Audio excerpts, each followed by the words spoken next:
દાહોદ જિલ્લા ખાતે 2024નો સલામતી ભવ્ય ઉદ્ઘાટન સમારોહ આટો કચેરી ખાતે યોજવામાં આવ્યો. દાહોદ જિલ્લા માર્ગ સલામતી 2024નો નેશનલ રોડ સેફ્ટી વર્ષ 2024ની ઉજવણી 15 જાન્યુઆરીથી 14 ફેબ્રુઆરી સુધી કરવામાં આવશે. જે દાહોદ જિલ્લા પોલીસ અધિક્ષક ડોક્ટર રાજદીપસિંહ ઝાલાનાઓ દ્વારા કાર્યક્રમનું ઉદ્ઘાટન કરવામાં આવ્યું.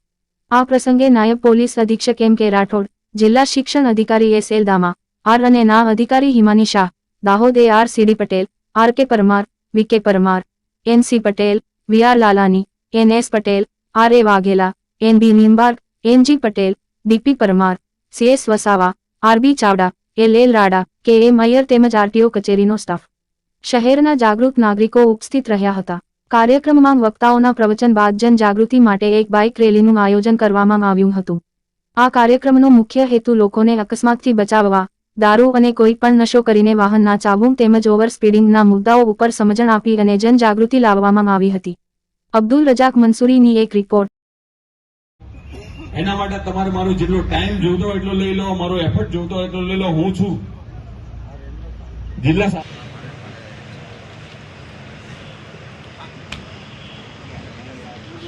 વિનંતી કરીશ કે તેઓ દીપ પ્રાગટ્યથી તેની શરૂ ખભે ખભો મિલાવીને ચાલે તો ટ્રાફિકનું સમાધાન આસાનીથી થઈ શકે. ભારતના બંધારણની વાત કરીએ તો ઘણીવાર નથી આપણે કોઈએ બાઇક પાર્ક કરી દીધું હોય અને પોલીસ વાળો કંઈક કહે એટલે તરત એવું કે મારો હક છે અહીંયા મૂકવું ભાઈ. તો હક અને ફરજ એ સિક્કાની બે બાજુ છે, આ સમજવું પડે. તો નથી બાંધવો, આવું ન હોય.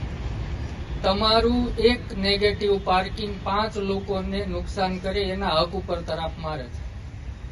એ જ રીતે તમારું એક રોંગ સાઈડમાં જવું, સામે આવતા 50 વાહનોનો જે સાચી દિશામાં જવાનો હક છે ને એના ઉપર તરાપ મારીએ છીએ. સાચી વાત છે કે ખોટી વાત છે? એના માટે તમારે મારો જેટલો ટાઈમ જોતો હોય એટલો લઈ લો, મારો એફર્ટ જોતો હોય એટલો લઈ લો. હું છું જિલ્લા શાસક વતી પણ હું આપને ગેરંટી આપું છું કે અમે બધા તમારા માટે ખડા પગે ઉભા છીએ, પણ એક તમારા સહયોગ સિવાય we can not achieve it.